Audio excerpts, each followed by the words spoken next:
नचिकेत मेटकर.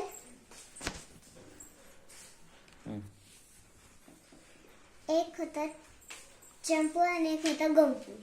गंपू खूप शान होता आणि खडकर होता.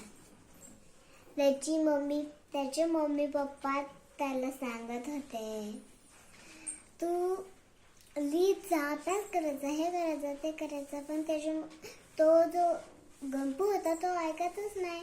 मग त्याच्या भावाला एक आयडिया सुचली.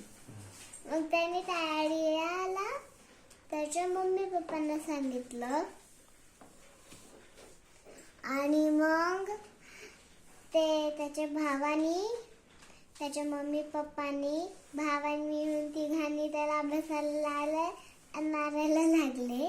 तर तो लिहायचा. मग अशा प्रकारे मी ही स्टोरी संपली. थँक्यू.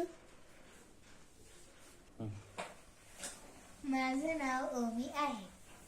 आज मी तुम्हाला एक छोटीशी कविता सांगते. एक होती बाई आणि एक होता तिचा नवरा. मग तो जो होता माणूस तो खूप रागीट होता आणि तो खूप कोणावरती पण राग करायचा. मग एका दिवशी त्याच्या बायकोने त्याच्यासाठी जेवण बनवलं आणि तिने त्याला ते वाढलं. मग तो खायला लागला तेव्हा त्याला त्याच्यामध्ये एक केस सापडला. मग तो म्हणला की हा केस कुठून आला. मग ती म्हणली की तो माझा गळला असेल. मग तो म्हणला की जर पुढच्या वेळेस परत मला जेवणामध्ये केस दिसला तर मी तुझे केस कापून टाकेल. तो म्हणला की मी तुझं टक्कल करेल. मग ती म्हणली की ठीक आहे, मी पुढच्या वेळेस पासून काळजी घेईल. मग पण पुढच्या वेळेस परत जेवण बनवताना तिचा एक केस गळला. मग